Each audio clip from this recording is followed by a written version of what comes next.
Welcome to the Blast Zone, the podcast where we dig up the bombs that shook Hollywood and try to find out why they went up in flames. This week, and I think it's going to be a long, long time, till touchdown brings me round again to find I'm not the man they think I am at home. Oh, no, no, no. I'm a rocket man.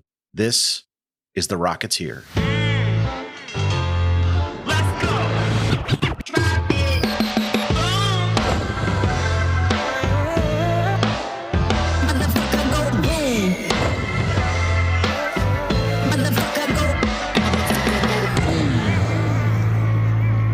Welcome to the Blast Zone. Welcome to the Blast Zone. We are not a podcast about bad movies. We are a podcast about movies that did badly. That's right. I'm Jon Drake, in-house film critic of my Letterboxd account. And I'm Ian Dukes. I'm a person with thoughts and feelings, and some of them are about movies. Movies like The Rocketeer, which we're talking about today. But before we get into that, Ian, how are you doing this week? I said this before on the pod, but I'm glad to once again be able to give an update to say I am getting ever so slightly stronger. And I mean that physically only. I've been working out pretty consistently for a little while now. It feels good because it's both improving my health and my fitness, but also because it's like a little thing that I can control in my life. I put in the work. I see nice little bits of results. So it's a bright spot of positivity in my life. Is it too bold for me to tell the viewers that we are in a fitness-themed group chat together? We are. Shout out to the Body Improvement Club. Body Improvement Club is a great source of support, community, shared interest. It's great. It's mostly memes, let's be honest. It's mostly nonsense. It's some good bits going around. Good stuff. I missed a good amount of gym time myself lately with illness and just being busy. So this week I've really dialed back into it, and that was gonna be my update. Is that feeling better because I'm back in the gym. Also, the weather is getting really nice here. We're still in that weird spot where it's like 45 degrees every morning. So you bundle up when you go to take the kids to the bus stop, but then by the time you go to pick them up from the bus stop, it's 83 degrees, which is kind of like no man's land. Is that what springtime is? I don't know. I think so. In New England anyway. It's all changing, so don't get too used to the way things are. No, we said we're going to have to redefine all that stuff pretty soon. Yeah, somehow we're turning into a climate change podcast. Sneaks up on you. It's to be expected. I'm here with Ian, once known as the climate change acceptor. I accepted it. And did I move on? No, because it's not moving on. It just keeps coming back on me. Yeah, for the listeners that don't follow Ian on Twitter or are new followers, he just posted about climate change for a good 2 years, maybe? For a while. Not like facts. They were like jokes about climate change. Jokes about, like, I always try to do jokes that have some kind of greater purpose, even though that sounds cheesy, but just to point out what's ridiculous about being a human being. And one of those things that's quite ridiculous is climate change, and it's pretty hard to deal with. So I was like, let me see if I can do jokes to help crack through people's utter horror about it and maybe do something. Speaking of cracking through people's utter horror, did you want to tell the listeners what you watched this week that you thought would be fun to share with them? I actually don't know what you're going to share, so I'm hoping it's a horror movie. It's not utterly horrible at all. It's nice in a nostalgic way. I finally got around to watching American Graffiti, George Lucas's 1973 classic. I've been meaning to watch it for ages. Obviously, it's a seminal work for Lucas before he went on to do Star Wars. Seminal work for Coppola as a producer. And then, of course, there's like a whole bunch of actors in it that went on to big stuff. As a story, it's pretty mild. It's got a lot of vibe, but it's just this chill little set of vignettes about these different kids getting ready to go away to college. Young Richard Dreyfuss is great in it, and so is super young Mackenzie Phillips. There were some surprises, though. Ron Howard, he plays the most serious and unlikable of the dudes, and Harrison Ford plays the goofiest of the guys that show up in this. So it feels like they were a little bit against the type that they went into later in their careers. And also just like in life, because Ron Howard is generally regarded as like a very amiable fellow, whereas Harrison Ford, kind of a grumpy dick. Kind of grumpy in his real life. It was super well received. That was interesting looking back at American Graffiti. It got Best Picture and Best Director noms. I didn't even realize that Lucas was nominated at that point in his career. Ebert gushed over it. But it seems like everyone was like really into the nostalgia, which is weird because it's a movie that came out in 1973 that's set in 1962. Right. Like that's not that old. That's not that long ago. It's not that old. But my theory is that like America at that point was just turning a cultural corner, and they just figured out that nostalgia was a cool thing you could do. And with this movie, they got their first big hit of it, and they got very high from it. And then, of course, America's been addicted to nostalgia ever since. I've actually never sat down and watched American Graffiti. Always meant to, but I've never gotten around to it. I'm curious, did you notice any like clunkiness in the dialogue? Because I know Lucas Lucas was one of the writers on it, but not the only writer. And like later in his career, he would get absolutely slammed for not being able to write dialogue to save his life. There's tons of clunkiness in the dialogue, but a lot of the dialogue also sounds improvised, but not improvised all that well. You notice the dialogue. Some of the interactions seem amateurish, but not in a bad way. It goes with the sort of kids coming of age vibes of the movie, so it doesn't really take you out of it. I think you'll enjoy it because the whole movie feels like the setup for a murder by the Zodiac killer, because it's set in Northern California and it's kids driving around in cars and parking by ponds and shit. It's fun if you see the whole movie as like a prelude to the start of Zodiac. Does the timeline line up? Was that like around the time that I think Zodiac was maybe a little bit later, but not too much. It's close enough to feel like you could be watching an extended cut of the first kill from Zodiac, which is already quite extensive exactly. in itself. I'm so bummed we covered it already. I really want to cover it again. Can we just do it again? We could. I love that movie. We can do whatever we want. Yeah, so I should have went first then, because I did watch something vaguely horrific. Not unenjoyable, though. It was horrific on purpose, not like The Way of the Gun.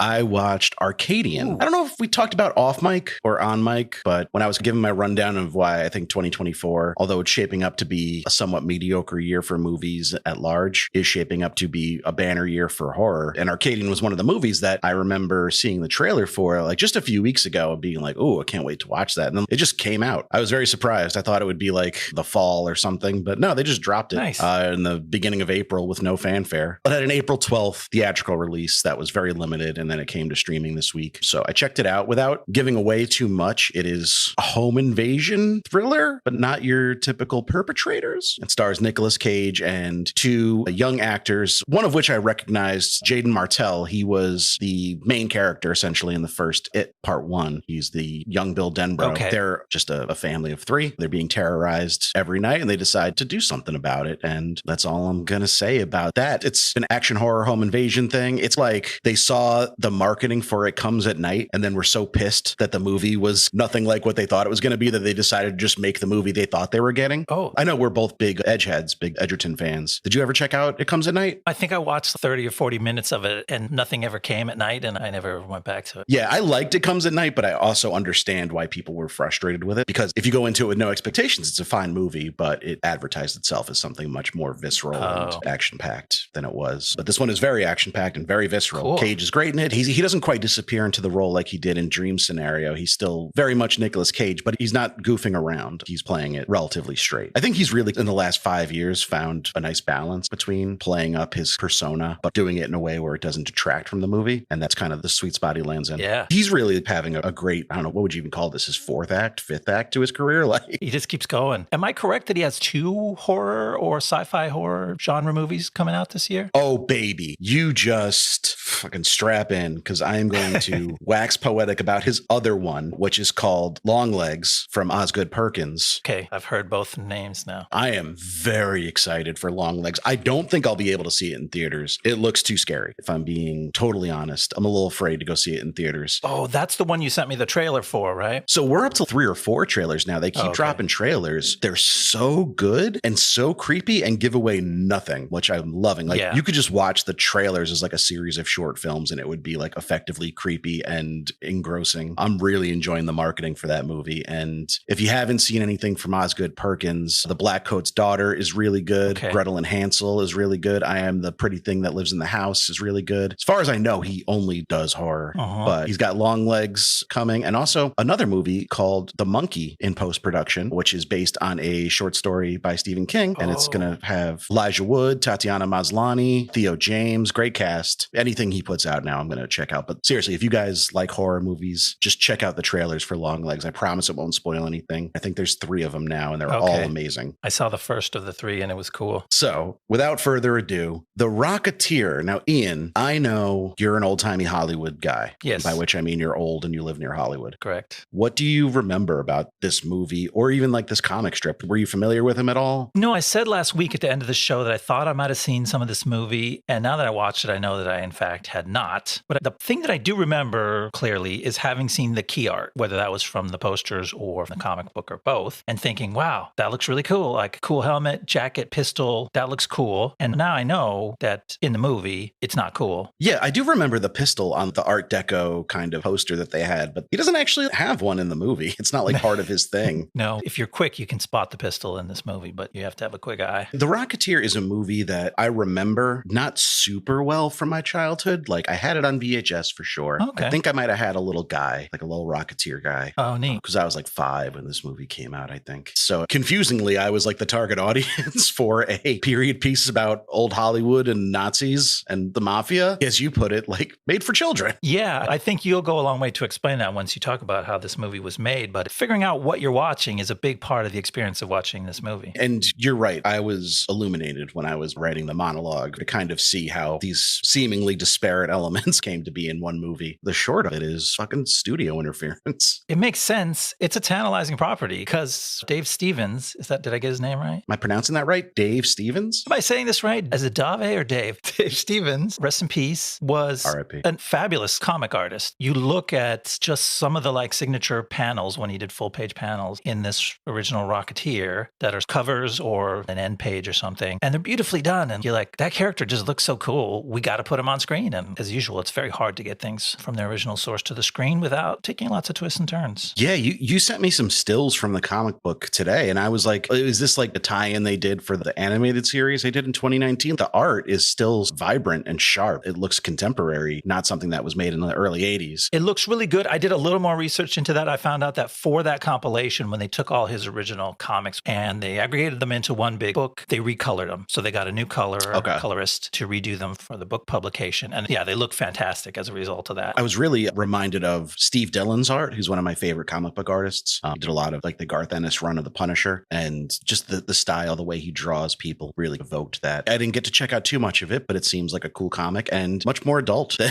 the movie we ended up getting. We'll get into exactly which ways it's more grown up, but it's more fun. And this movie, unfortunately, has a lot of the edges sanded off. I would say overall, like, I don't dislike this movie. It was not unpleasant. It was just unsatisfying. It's not really rewarding because it's so safe. It's full of cool stuff that's decently executed, but doesn't really thrill. Yeah, there are plenty worse ways to spend an hour and 45 minutes than watching The Rocketeer. I still had a decent time with it. It does get incredibly silly by the end of it, but almost that works in its favor, right? When you start to feel like maybe you're getting a little bored, they just keep popping out with these absurd, I don't want to call them twists really, because they're telegraphed pretty heavily, but these choices that the filmmakers went to that feel so childish. Not that they were geared towards children, but like decisions that a child would make. It's a flattering way to put it. But I do think it leans into action comedy in the end, where that actually makes you scratch your head and go, wait a minute, were there that many punchlines? Was this funny the whole time? Or was I watching a fairly earnest movie that got funny in a weird way near the end? Yeah, that's a good point. Once again, I think it boils down to how the movie was made, and maybe we should stop talking around that and just let the people know. Why don't you tell us how this thing happened? All right.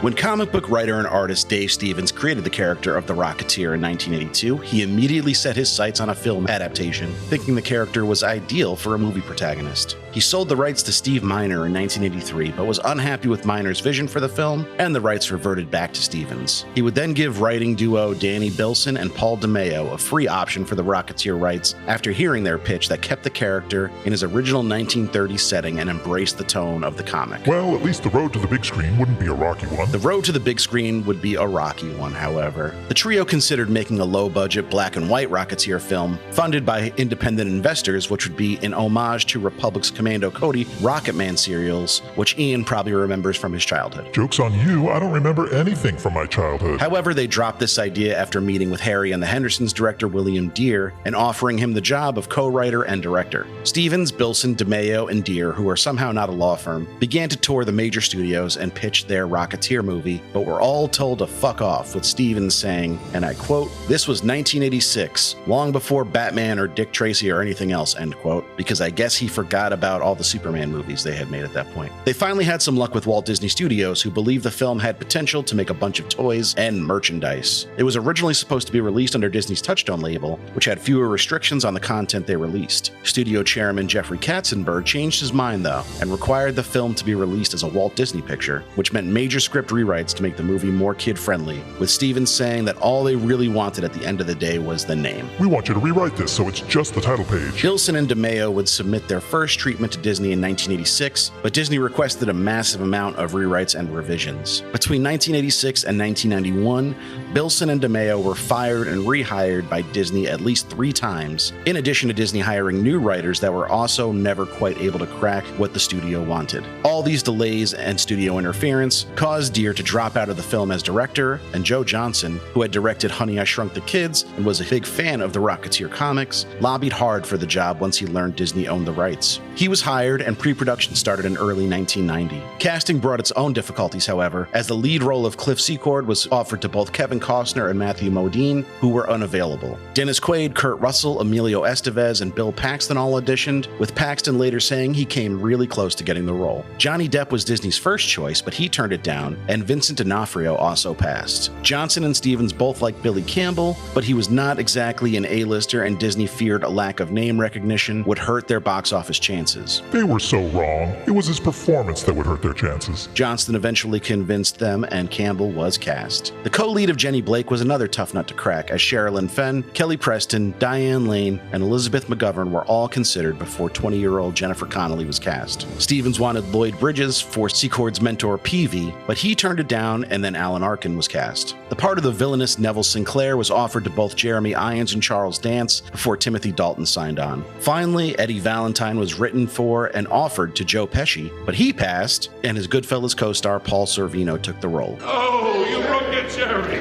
With a $25 million budget secured, filming began in September 1990. Disney was impressed with the dailies and approved a new budget of $35 million. Shooting wrapped in late in January of 1991 and was about 50 days over schedule due to weather and mechanical issues, which caused the budget to rise to a reported $40 million. The film would eventually premiere on June 21st, 1991, and despite strong reviews, it debuted in 4th place behind Robin Hood, Prince of Thieves, City Slickers, and Dying Young. It would go on to make $46.6 million, a huge disappointment for Disney, and the planned trilogy never came to fruition. It has grown in estimation over the years, though, with Disney even greenlighting an animated series aimed at toddlers, with Campbell returning, but they canceled it after 1 season. I did go and look. It is on Disney Plus. It's a real thing you can go find. So they were like, we didn't go young enough. We took all the TNA out of the movie and... Tension and adventure, you mean, right? Yeah. I guess you're saying Katzenberg fucked it up. Katzenberg fucked it up, but also I feel like this movie had just bad luck. Like they didn't get their first choice for any of the major roles, weather problems. Like you're filming in LA, you anticipate you'll be able to predict the weather, but apparently not. They had a bad string of luck with getting the movie made. I don't know that Johnny Depp as Cliff Secord is a much better movie. No. Certainly a much weirder one. He would play into the weirdness, which there's an innate weirdness, retro 30 stuff, and even like the original stuff that this is based on, that pulpy stuff like The Shadow and Dick Tracy stuff. There's something off-putting about that whole world that like we can't understand what people actually thought was cool in the 30s. Like they thought it was cool to talk like this, don't you see? They sure did. Listen to me now. They wanted to talk real fast and say lots of words like gee whiz, keen. Let them have it, boys. Let them have it, boys. That actually is a direct quote from The Rocketeer. That is said more than once in The Rocketeer. Let them have it, boys. Right before they open up with Tommy gun fire on a residential home. On whatever, on just anything.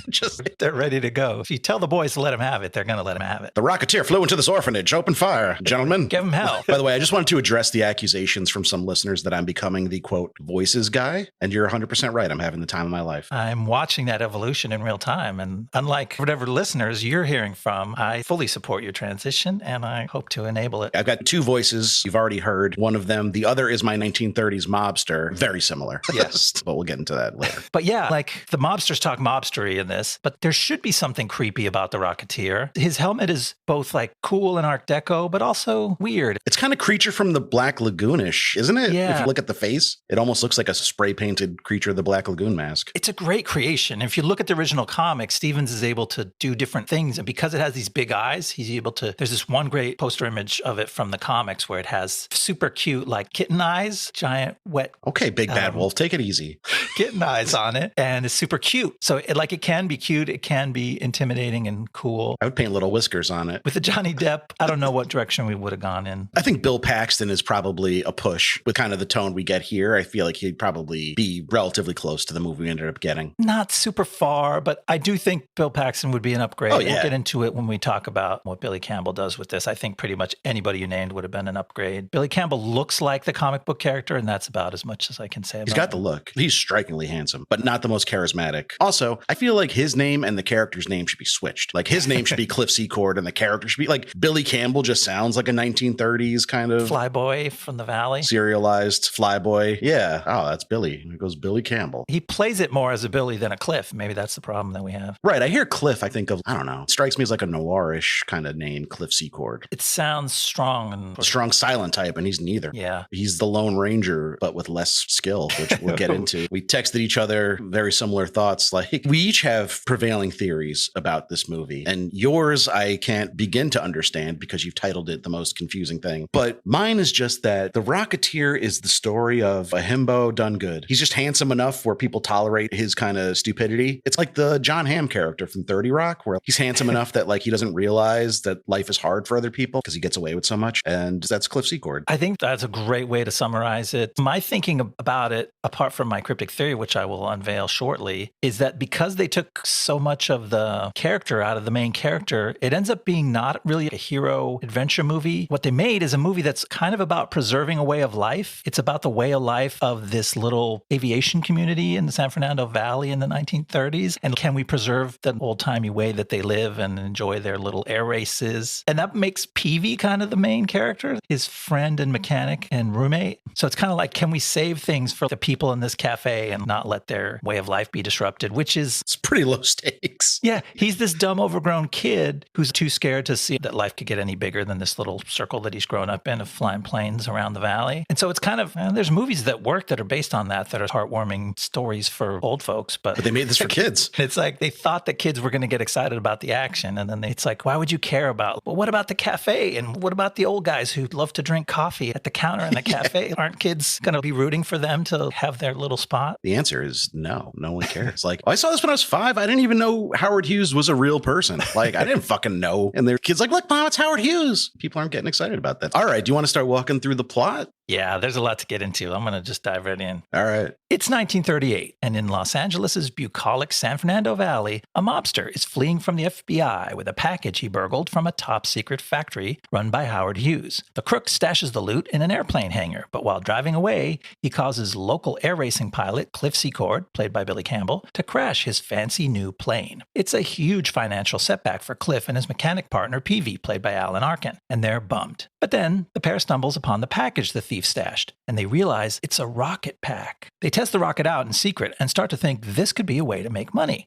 Peavy tweaks the design and fabricates a helmet for Cliff to wear. Elsewhere, the head of the mobsters, Eddie Valentine, played by Paul Sorvino, has a tense and testy meeting with the man who hired him to steal the rocket, Neville Sinclair, played by Timothy Dalton, a famous swashbuckling movie star with a dark secret. Sinclair doesn't trust the mob to find the missing rocket, so he calls in his enormous henchman Lothar to do some searching of his own. Meanwhile, Cliff's love life isn't going much better than his flying. He shows little interest in his girlfriend Jenny's career as an aspiring actress. And when Jenny, played by Jennifer Connelly, finds out Cliff has been intentionally keeping her in the dark about his plane crash, she walks out on him. But like, didn't it happen that morning? It all happens real fast. He was probably going to tell her eventually. There was one chance when he picks her up on the date. He lies to her. She asks him about it. She's like, how did your flight go? And he's like, it was fine. So he was rude. He was doing sitcom character stuff. And this movie, as it unfolds, we talked about how many writers and how many drafts and how the writers got hired and fired and rehired multiple times. It's not ruined. It's like well constructed. The way that this set of people and their motivations connect and you see the situation unfolding like a complex sitcom or a rom-com where there's the guy and he's got troubles with the girlfriend and then the girlfriend's boss has actually got something on the guy and all these things. You see them weave together and it's actually pretty well constructed. So I have to give it that much. Yeah, it does. It does feel tightly plotted. And the movie does move. It's not necessarily slow. There's a good amount of setup, but it's interspersed with some nice action. Also, Jennifer Connelly. She's a babe. What can you say? She's a babe. But she really embodies that kind of old-timey Hollywood glamour, which I think Dark City tried to use almost in a subversive way, as opposed to The Rocketeer, which is just dripping with sincerity. That's true. Unlike Billy Campbell, I think she was really good casting. There's a lot of good casting, I think, outside of him. But yeah, if you just want to put a dame on screen who looks like a 1938 starlet in the making, you couldn't do better than Jennifer Connelly. Yeah, if you wanted a cartoon wolf's eyes to pop out of his head and his tongue to slam on the table and go, ooga, you also could not do better than Jennifer Connelly. It's going to happen. But yeah, great character actors everywhere in this movie. You pointed out even like the mobsters that don't really get names or get one throwaway line are probably guys you recognize from like other mobster movies. They look good. That's some of the quality stuff. The bad guys are good across the board. The bad guys are probably the strong point, like the strongest ensemble of the movie, and especially if you count Eddie Valentine as one of the bad guys, because I know it's wishy-washy in the end of whether or not he's a good guy or a bad guy. Right. But then we also have to, the diner patrons are all appropriately schlubby and like lovable and downtrodden. But there is one standout in the diner. Do you know who I'm going to say? No, you got to tell me. It's our girl, Margot Martindale, Mags Bennett herself. And that, my friends, is our Justified crossover of the week. Justified crossover of the week. Oh, yeah. That's a good one. Anytime we get Margot on screen, I have to reiterate, I know I've said it before, every time she pops up. Season 2 of Justified, she is the big bad, and she is fucking terrifying and phenomenal in it. One of the best seasons of television ever written. Go check it out if you have not. You don't even have to watch season 1. You should watch season 1 first. But if you're just not feeling it, season 1 takes 5 or 6 episodes to really hit its stride. Okay. But season 2, right out the gate, is just top notch. And Margot Martindale is a big part of the reason why. Margot's cool in this. You feel bad that she only has a handful of lines. Feel bad she only has a handful of pies by the end, too, because somebody ruins her pies. Someone ruins pies. We're not going to spoil it right now. But yeah, I think we just did spoil it. How many scenarios could it be? But yeah, even the supporting characters have a lot of personality, but our hero does not, which brings me to my thesis. Oh, here we go. The story of the farting bulldog versus chewing gum. Let's get into it. It's not self-explanatory, so I'm going to have to explain it. So my little bit of homework was to read the first few pages of the Rocketeer comic book. And the opening scene, they introduce the main character, and he's a roguish little guy. He's sitting outside the diner. It's called the Bulldog Cafe. It's shaped like a bulldog. It's really cute. It's very well done in the movie. Anyway, he's sitting out there. There's an actual bulldog, the cafe owner lady. It's her bulldog. And he's sitting on the step, and he's feeding the bulldog beef jerky. And she comes out and hits him with a frying pan and says, "Don't feed the dog beef jerky. You know what happens? He comes in here and he stinks up the place and he drives out all my customers." So he's like, ow, and he runs away. And then he meets a kid on the street walking his little wagon. He's like, "Where are you going?" He's like, "Why don't you go down to the diner, put the dog in your wagon, and here, feed him some of this beef jerky. He loves it. Make sure to give him some before you go back in." So he's a roguish guy. He gets his little revenge. And in this movie, the opening, when we meet the character, it's majestic. It's serene. It's got this beautiful horn melody playing. The character has no personality at all. The one piece of personality that he's given is he puts chewing gum on the tail of the plane. "Oh, you're messing up the paint job, buddy." What a sassy rogue he is. He stuck his chewing gum on the plane. That's his whole personality through this movie is chewing gum. That's it. He has no personality. He's here to fly planes and chew bubble gum, but don't worry, he's not out of bubble gum. He's got plenty. No, he never runs out, does he? He brought a bunch. Howard Hughes helps him out with a pack at the end just to make sure. I can't wait to talk about Howard Hughes, but he doesn't really factor in yet. But just in general, shouts to Terry O'Quinn, really classes up the joint and everything he's in. He does. Another one of those actors that really helps this movie. If it didn't have so many good supporting actors in it, it would be a much tougher watch. Yeah. None of these guys are really names necessarily because we watch a ton of movies. We're familiar with them. I think most people probably know who like Alan Arkin and Jennifer Connelly and Paul Sorvino are, but sure, everyone below them more of a that guy or that girl. We should come back around to the Lone Ranger problem because I think you and I both had that observation. Our problem, to remind the listeners, with the Lone Ranger is that we're supposed to be rooting for this guy who has a fucking sidekick, so he's not really the Lone Ranger. But you know what? Also, the Lone Rangers from Airheads, also very incompetent at what they're trying to do, but that's part of the joke, like they're supposed to be. But the problem with the Lone Ranger is that he stumbled his way through the movie and just got lucky at lots of points. And over and over. Touted as a hero for it. And that's what the Rocketeer does. Like there are plenty of times where he's like trying to figure out how to work the jetpack properly, but he presses the wrong button and accidentally like flies into a bad guy or does something clumsily fortuitous. And it gets really exhausting after the hour mark when like it's still happening. But at some point you expect him to grow into this heroic figure and he never does. And that's where we're waiting for the Lone Ranger to do that the whole time too. But he also klutzed his way into the finale of that movie. This movie's way better than the Lone Ranger though. It's true. It's not nearly as offensive or terrible. The thing is like, my point was like, they sucked all the personality of this character out, but then like, okay, well, he's going to be the hero. At least he's going to be super competent and thrilling because he's such a good pilot. They set him up. He's a professional race pilot. And no, he's incompetent at everything. So it's like, you didn't give him personality and you didn't give him skills or competence. What are we supposed to get into? You gave him the hottest girlfriend in the history of the world. No, I think you're right. Kind of his most defining characteristic. The only reason I liked him in this movie was, like she keeps forgiving him when he's willing to tell her that he's actually into her and not disinterested. She's like, oh, I forgive. That's the only thing going for him. She likes him. There must be something good about him. And she is not just beautiful. She's also like the get shit done character to some degree in the relationship. So you're like, there must be something there if she's willing to tolerate it. She must see something in him. Maybe he's packing. We don't know. Oh, that could be it. And they couldn't say it. Those pants don't give much away. We can't say for sure. Disney's like, you absolutely have to cut out the scenes where you see his junk. Giant schlong. I think the audience will pick up on that. And they did actually date for 5 years. They met on set at this movie, and Billy Campbell and Jennifer Connelly were engaged, I believe, but never married. She's now, of course, married to Paul Bettany. Oh, okay. Who seems much more like they're on the same level of attractiveness. I mean, Billy Campbell's super handsome too. Yeah, you can't really take him down for his looks. Can't, much as I would like to. He doesn't have the charisma. He doesn't have charm, The Riz.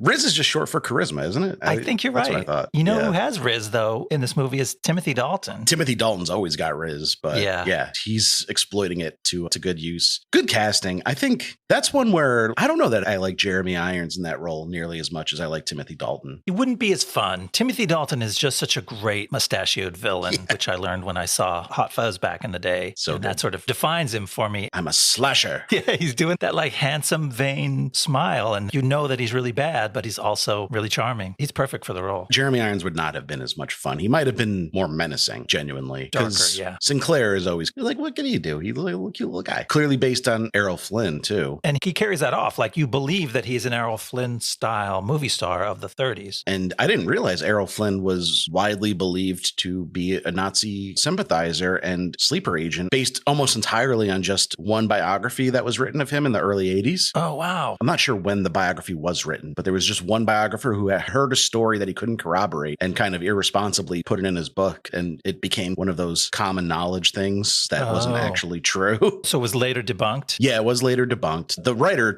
I don't know if it's to his credit, but he stood by his reporting until the bitter end. But Errol Flynn also like a piece of shit, to be perfectly honest, like for other reasons. I don't think we have to call him a Nazi. Well, I guess that's why people were willing to believe, maybe. I don't know. Or just because it's sensational. Yeah, Errol Flynn's Wikipedia. If you're a big Errol Flynn head, stay away from his Wikipedia. But I would gather if you're a big Errol Flynn head, you already know. You most probably of that. know. Yeah. The Flynn fans. The Flynn flans. The Flynn fans. Sounds like Flim Fam. Flim Flams. The Flynn Fam. That's Flynn Fam. That's what they should call themselves. Yeah. And then they should find another actor to be fans of and just come up with a new name because this guy sucks. Would have been interesting to see Kevin Costner as the Rocketeer because I feel like he was kind of old to be the Rocketeer. Billy Campbell's 31, but you don't really get the ick watching him like make out with 20-year-old Jennifer Connelly. I think if Kevin Costner was on screen making out with 20-year-old Jennifer Connelly, I'd be like, someone call her parents. Sir, this is inappropriate. Yeah, Billy Campbell is too old, but because of his sort of guileless face, he can play that childlike thing. And you're like, oh, this is just a grown boy. But Kevin Costner never had grown-up boy vibes. He always had off-putting man vibes. So, I mean, yeah, only a 4-year difference between them. But Kevin Costner's looked 50 since he was like 20. I think it's got a lot to do with his hairline at the time. But it's magically solved. His hair is back by some kind of wizardry. Certainly not hair plugs. I would never accuse him of getting hair plugs. His hair has fixed itself. That's cool. And funny how that works. I noticed that with a lot of like wealthy people, their hair magically grows back. Similar thing happened to Tom Brady. Elon Musk. Not me, though. Not me. Still holding out for that miracle. All right. Did we talk about everything in the first act? Should we take off into the second? We didn't really talk about Paul Sorvino much, but I guess we don't have a ton to add to it, just that he's good. He's good. Yeah. He brings real menace. As much as Disney tried to cartoonify and make this movie childlike, Paul Sorvino, as the chief mobster, he still scares the shit out of me. That's his talent. Yeah. He's looking good in this movie, too. I know I mentioned it to you and you hadn't clocked it, but on your rewatch, did you notice that he's felter than I remember him being in like the 90s? Maybe. I've just tried to compare it to like Paulie stepping out onto the stoop in Goodfellas with his big baggy shirt. Yeah, I think they dressed him like a bigger guy in Goodfellas, and maybe they dressed him a little more in the 1930s style for this. So it's maybe that his suits fit him really nicely in this, which they do. Very well tailored. Everyone in this movie is. That part is done well. Costuming, set design. Like I thought the South Seas Club was a real place, but it's not. No, but it's convincing. All right, you ready for me to bring us through wow, we're only on the second act. We've been talking forever. Yeah. Let's hear what happens next. The next day, Cliff tries to make up with Jenny by coming clean about the rocket. That is not a nickname for his penis. So he goes to the soundstage where she's an extra on a Neville Sinclair movie. Immediately, Cliff's bungling clumsiness ruins the set and gets Jenny fired. But when Sinclair overhears that Cliff has a connection to the rocket, he ingratiates himself with Jenny by hiring her back and inviting her to dinner. Then Cliff arrives late at his next air show, only to find his elderly friend Malcolm's plane is in trouble. So Cliff straps on the rocket pack and tries to rescue him. Cliff is terrible at flying the rocket, but somehow he manages to save Malcolm's life and become the star of the air show. Then he escapes from both the mob and the FBI, who are trying to figure out the identity of this mysterious new Rocketeer. That night, the FBI and Lothar converge on Cliff and Peavy's house. A massive firefight ensues, but our heroes manage to escape with the rocket. Then the guys are hanging out at the local aviation community cafe when mobsters break in and take everyone hostage. The locals manage to overpower the thugs, but Cliff learns that the bad guys are now after Jenny, so he heads out to save her. Jenny is across town being wined and dined by Neville Sinclair at Eddie Valentine's South Seas Club. So Cliff slips in, dressed as a waiter, and tries to warn her she's in danger. But the bad guys spot Cliff, and he's forced to put on the jetpack and make a dramatic escape. Unfortunately, Jenny does not escape. Neville knocks her out with chloroform, and she wakes up at Neville's house. There, Jenny discovers that not only is the famous actor a kidnapper of women, but he's also secretly a Nazi spy. He's like a very proud Nazi spy, too. Oh, yeah. He's not like, I did what I had to for my German countrymen. He's like, fuck yeah.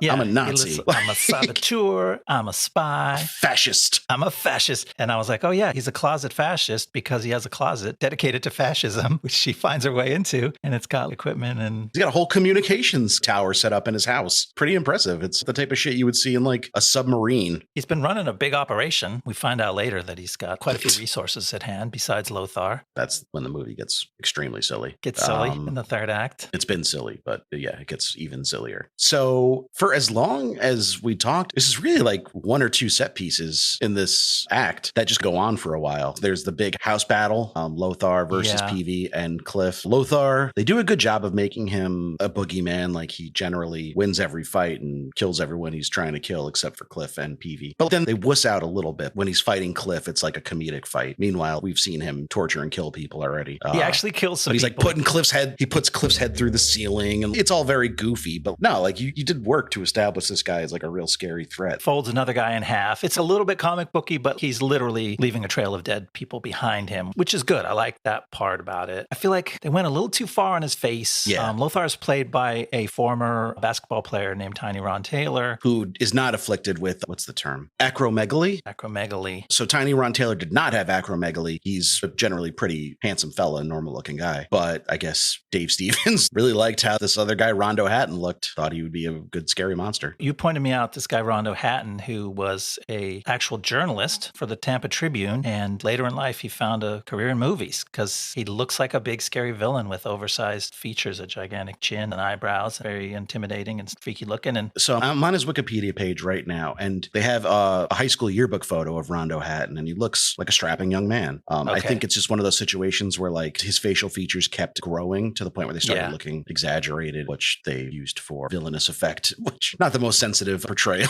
But no, but the guy made some money on it. Hopefully, when you see Rondo Hatton, if you look him up, the Lothar character looks quite a bit like he did in his later years. But unfortunately for this movie, because they had to make the face out of rubber and stick it on Tiny Ron Taylor, the face doesn't really move well. So like when he says things, it doesn't even look like it's him talking. Yeah. And like maybe they could have just gone with Tiny Ron with a little bit of prosthetics and had a character that was more real, because it does seem like a comic strip character. He's a Dick Tracy villain, but nobody else in this movie has that kind. Like, I don't want to say it worked in Dick Tracy because nothing about that movie works, but at least it made sense that all the villains and some of the non-villain side characters were just like exaggerated in their facial features. They used a lot of prosthetics and stuff like that. They were all freaky in some way, and this guy is that, but it's still fun, and that part's put on screen pretty well. When you see his giant silhouette in a room, it's scary. It's fun. But then the movie undercuts him by making him have a silly fight with Cliff, which takes all the menace out of him. And then the movie, that's the problem. These competent criminals just become bumbling idiots when they have to fight the Rocketeer. Yeah, because the Rocketeer's not a hero who the movie can let get hurt, be in real danger, right? Like his whole thing is bumbling, and he does ridiculous stuff. In the other set piece where he first flies the jetpack and saves his friend, he just flies right up and puts his head right through the floor of the biplane and like just does all this terribly punishing stuff. But you're like, no, of course he's never in danger, he's never going to be at actual risk. So it takes the edge off all the scenes. Yeah, there's no stakes. The movie's not going to let anything happen to him. So I mentioned 2 set pieces. It's the house, and then it's I guess also the diner counts too, and the South Seas Club. But the diner and the South Seas Club are part 1 and part 2 of the same. They wrap around. And it's neat. Neville's taken Jenny out. We've got this elaborate big set, like you said, set up like a 1930s supper club, I guess you would call it. It's got a big stage with elaborate decor. Well, Laura Hardin of The Office singing the songs. She was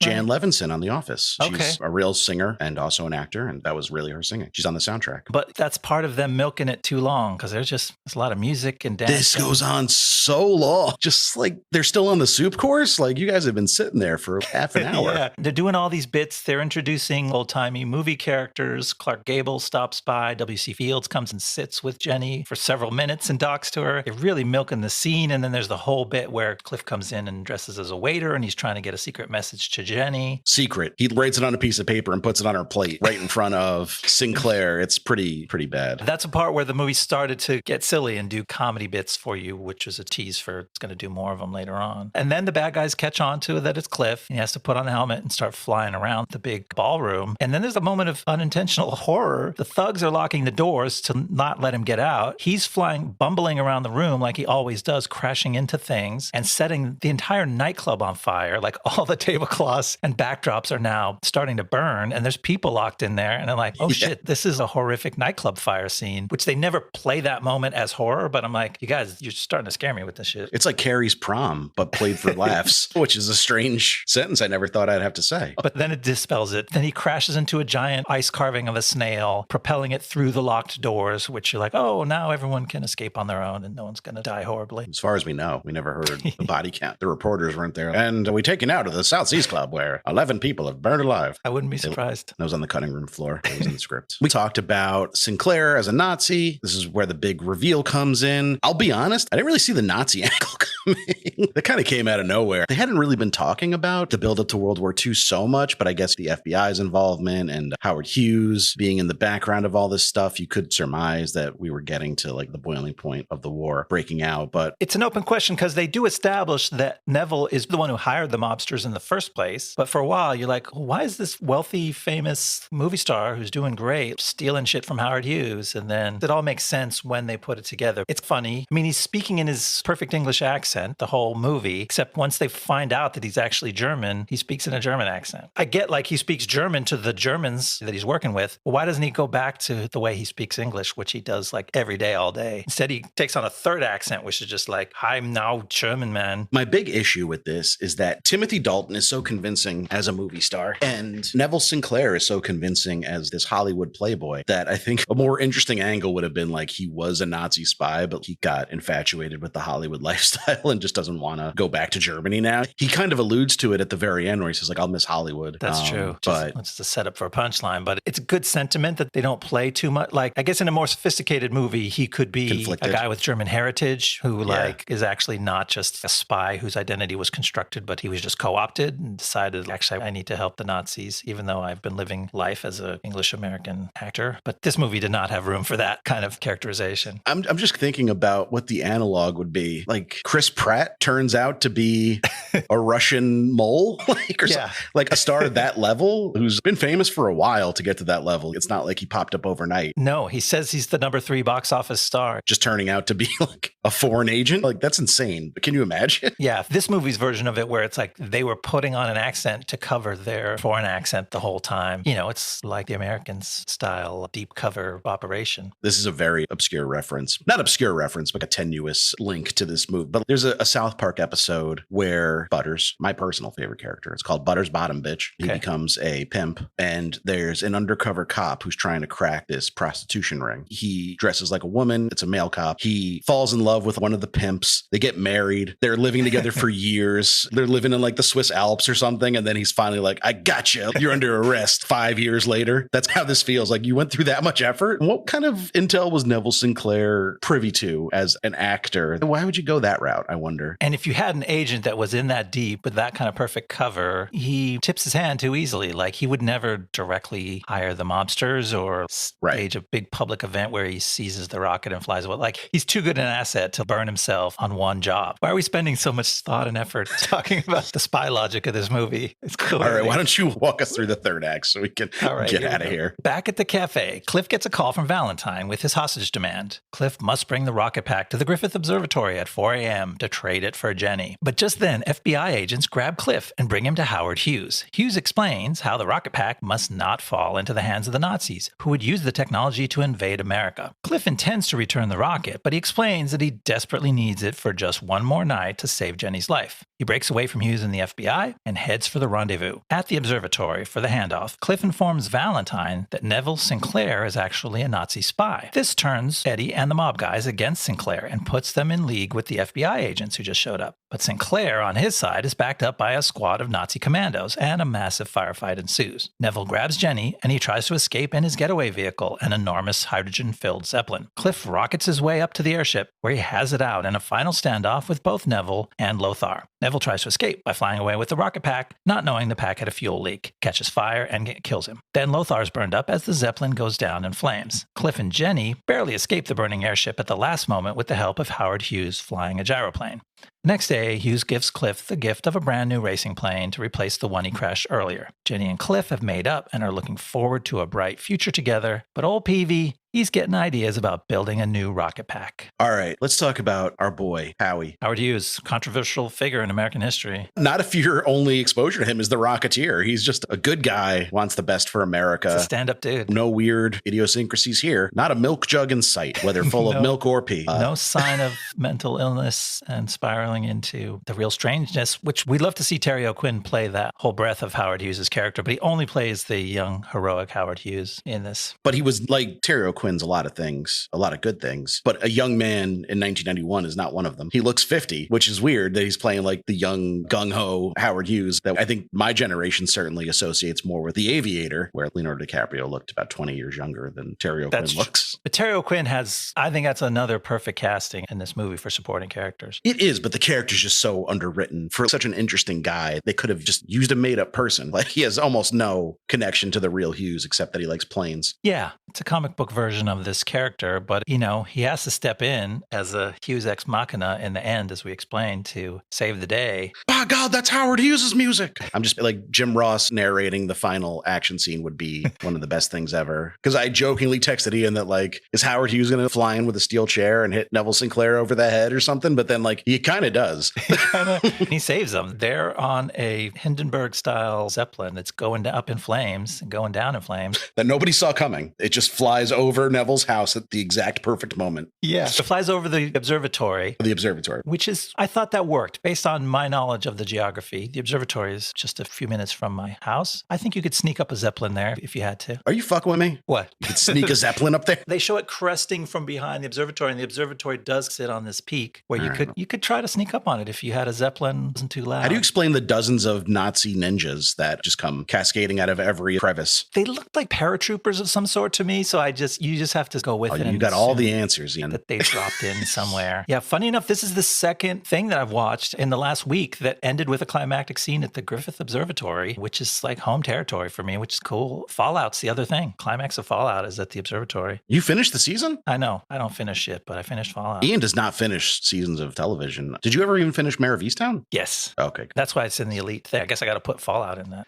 category now. I know I said I was going to start it. I didn't start it yet. I've been busy. I know. There's a lot. But you do say that this is a comic book version of Hughes, but I almost feel like it's the opposite. Like the real Hughes is the comic book version with all the weird little ticks and stuff. And then this guy's just the most boring. Yeah. The real Hughes is the indie comic version. This is like the Superman comics square version. Yeah. This is like the golden age DC Howard Hughes. But aside from that, like it was fun. I like that Eddie Valentine's like, I may not make an honest buck, but I'm 100% American. Yes. Like you're probably like Italian American. And I don't know if you're familiar with the 1930s America. We probably weren't that nice to you. Like they forgot there were other people fighting America in that war. It was also Italy. But hey, this guy's patriotic. Let him have his patriotism. Certainly helps us out in the scene because they would have been outgunned by those Nazi paratroopers. There's two things I love, Omerta and America. You need that on a sweatshirt. It's funny because it's an Italian word. But it was cool seeing him turn his men on the Nazis and join the fray, which is why I mentioned he's a complicated character. He's probably the most complicated character morally in this movie. He's willing to do crime and murder and kill an innocent girl, but he draws the line at Nazis. Nazis, which I guess makes a weird kind of sense. It makes sense in the logic of this square-jawed hero 30s thing. It's corny, but it's cute. And then the FBI loves to unload their Tommy guns, which they did early in the movie. They unloaded all their Tommy guns into Cliff and Peavy's house in the first act. And then in the third act, there's like a bunch of people there. There's the mob, there's Nazis, and then there's Cliff and Jenny. They're all standing together. And the FBI is still like, let them have it, boys. And they just, again, open up wildly with machine guns. And it's just gunfire spraying everywhere. It's almost like there's no difference between organized criminals and law enforcement. Yeah, that's another point this movie is definitely not trying to make. But is making.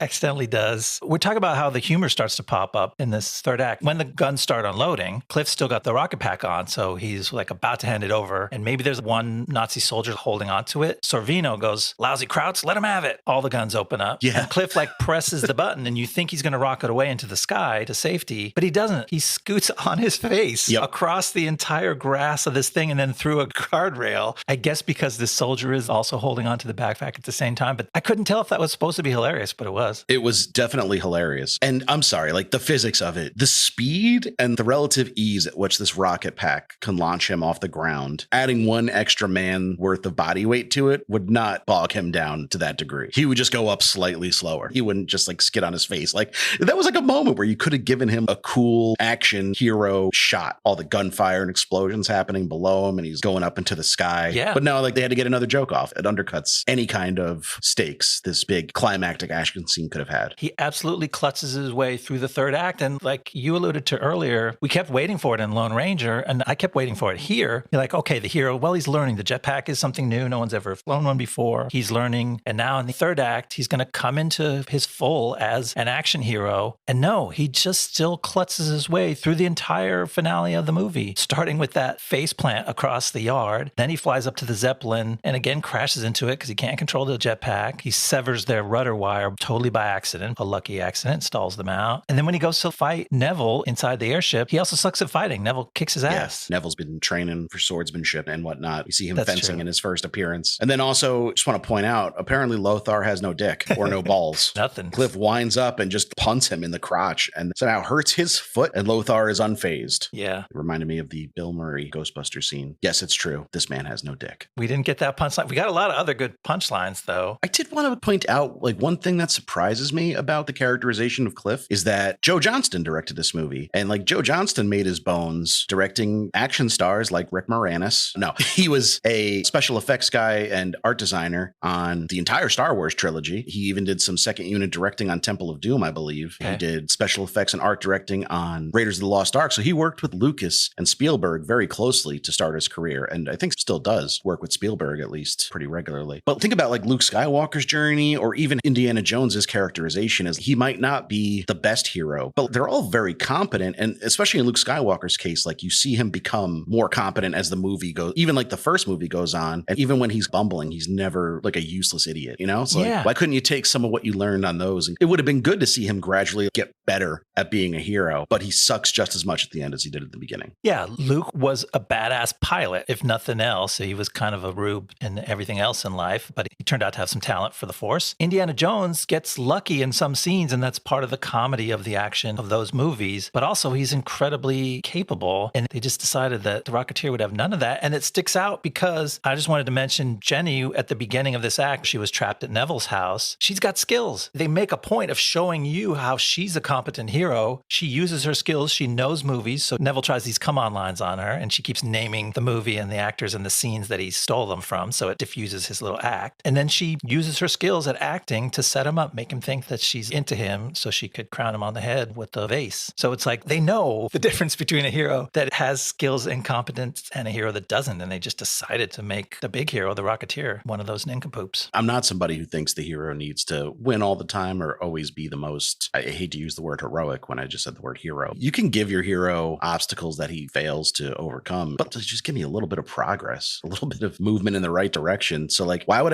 they wanted to make this a trilogy, and when it bombed, they decided not to. But like, why would I want to go see The Rocketeer 2? I already know this guy sucks and he doesn't get better. So I'm just going to see more of the same. Yeah. You like Jenny. Even Peavy has great skills. He modified the design and he impressed Howard Hughes. Peavy's my dog. Every time he was on screen, I was happy. Sorvino had a winning moment. He becomes a patriotic hero. Like, everyone is winning in this movie, except you couldn't give two shits about Cliff. And why would you see a sequel? You can't even say, oh, he's supposed to be like an audience surrogate. You're like, no, I don't want to be this fucking dipshit, except for the whole Jennifer Connelly thing. But yeah, like, I want to be the other people. I want to be Jenny or Peavy, like somebody with actual skill who takes themselves seriously. Only thing about Cliff is he chews gum. It's pretty endearing. And Dalton chews scenery. Do you want to hear what Joe Johnston went on to do after this? I sure do. All right. This was only his second directorial effort after Honey, I Shrunk the Kids, which was obviously a big hit. So it makes sense that he was given the reins to pick his projects. But as I mentioned, he did design and special effects for Star Wars. He even won an Oscar for visual effects on Raiders of the Lost Ark. Oh, wow. One of the movies I did not mention that he worked on was Howard the Duck, but he did. Stay tuned for that one. And then I was mistaken. He didn't do second unit directing on Temple of Doom. He did it on Batteries Not Included. You remember that movie? I remember the idea of it. I never saw it. I used to love that movie. And it's actually, I think it was really well reviewed. I briefly looked up the Wikipedia on it. I'd be curious to revisit it maybe with my son or my daughter when they're a little older. I loved it as a kid. So then after The Rocketeer, he co-directed The Page Master, which was a huge flop. He co-directed it. So I don't remember ever seeing it, but I think it was like a Roger Rabbit situation where it was part animated and part live action. Okay. He just did the live action parts, but it was a big failure. But then he bounced back with Jumanji, which was a big hit. The Robin Williams one, obviously. He would then make October Sky, which is another movie I want to watch because it was a huge critical hit. It's got something like a 97% on Rotten Tomatoes, but didn't make any money really. It was based on the lives of four young men who grew up in Colwood, West Virginia. A coal miner's son was inspired by the launch of Sputnik to take up rocketry. Like a nice coming of age story. That's an early Gyllenhaal movie. Yeah, he was a little kid, not a little kid, but like a kid. He's top billed in it too. Laura Dern, Chris Cooper, good cast. Chris Cooper as Jake Gyllenhaal's dad, who's also a coal miner, is good casting. Solid. I can see that. But then he would do Jurassic Park 3, which is getting a reevaluation in the last few years as maybe it's not so bad. And I think the Jurassic World trilogy has a lot to do with that. I see. Because we've seen how bad it could get. The bar's been lowered. The bar's definitely been lowered. It got the worst reviews of the series to that point, but Dominion, I think, has the worst reviews now. But it's still the lowest grossing Jurassic movie. But it's kind of small in hindsight. It tells a pretty self-contained little story. There are worse ways to spend your time if you like dinosaurs and Sam Neill, which I do. Sure. His next two movies are huge bombs. I didn't realize he directed Hidalgo, the Viggo Mortensen on a horse movie. Okay. And The Wolfman, which we just talked about when we were talking about The Mummy. It was another aborted effort by Universal to start a franchise of monsters. The Wolfman is actually still considered one of the biggest bombs of all time. It's in the $100 million club. So we're coming for you, Wolfman. Oh yeah, we're getting there. I think we're going to wait till the Emma Stone Wolfman is going to come out and then we'll tackle it. That'll be fun. We need some silver podcasting mics. That's right. We can slay the Wolfman. I will eat. No, I was going to say garlic. That's vampires. Oh, but you could still eat garlic because it's delicious. Yeah. Okay. I'm allowed to. That's good. But then he bounced back after that with Captain America, the First Avenger. This guy gets more chances, I swear, but he always manages to bounce back. Yeah. His next movie was the ultra low budget, straight to on demand thriller called Not Safe for Work, which stars, if you could say that Max Minghella stars in anything, that dude has no charisma at all. And it's 70 minutes long. Is this a pilot for a TV show that you decided to make into a movie or what? But it got decent reviews actually. And then his last movie that he worked on was The Nutcracker in the Four Realms, which I sent you the Wikipedia page for. This is somehow a real movie that came out in 2018 and cost $135 million and was obviously a huge bomb. But like, when the fuck did this movie come out? It was an American Disney movie that I've never heard of until researching this. Live action too, not even animated. Yeah, based on the original Nutcracker story. I looked at it, I'm like, it looks real. It seems like the kind of things that Disney used to produce for direct-to-video when streaming wasn't a thing, but you could make money selling B-movies on DVD. Right. And it looks like one of those. But it cost $135 million. Right. And the cast, Keira Knightley, Helen Mirren, Morgan Freeman. These are real people. Oh, my boy, Matthew McFadden. What are you doing, Matthew? We're going to have to cover that one too. We're going to have to do a whole Johnston sequence. Well, so he was brought in to fix it with reshoots. Okay. Lasse Hallstrom was the original director. So they're credited as co-directors, but really Hallstrom handled principal photography. And then they brought Johnston in to try to fix it with reshoots. So I don't know how much Disney holds him responsible for that. Might not be fair to put the blame on him. Exactly. But he hasn't directed since. So I don't know. There have been rumors. He's not like in his 80s or anything. He's relatively young, I think early 70s. We've seen plenty of directors work through their 80s, even with Ridley Scott. But there's been rumors of a Honey, I Shrunk the Kid reboot with him at the helm for years. And every time he gives an interview, he He's wishy-washy, but not dismissive. He's like, oh, it might happen. We'll see. I would love to see Rick Moranis back on screen, personally. I loved Honey, I Shrunk the Kids. I thought that was a really fun movie when I was younger. Remember liking it, but I honestly haven't seen it since it came out. It's ages and ages ago. Danny Bilson and Paul DeMeo were the writing pair. They often work together. You will never guess in a million years what the last movie they wrote together was. No, I'm not going to try. So they've written things like Eliminators, The Rocketeer, the TV series Viper, which I've never heard of, The Sentinel, the TV series The Flash. They wrote several comic books and video games together as well. DeMeo sadly passed away in 2018. So his last film that they co-wrote together was released posthumously. It is Da 5 Bloods. Whoa. You would not guess the writers of The Rocketeer also wrote Da 5 Bloods, but they did. Interesting. I really like that movie. I remember I watched the day it came out on Netflix. I think I started as another one that I unfairly bailed out of. I do intend to go back to it. Delroy Lindo is just on fire. He's on fire and everything. I'm not going to catch everyone up on Connelly. We did Dark City not too long ago, and it's not like anything major's happened. Just go listen to Dark City if you want to hear what she's up to. But so this was only Campbell's third film role. I see why Disney was skeptical. That's pretty wild. And he would go on to have a solid but unspectacular career. Popped up in stuff like Bram Stoker's Dracula. Bram Stoker's Dracula.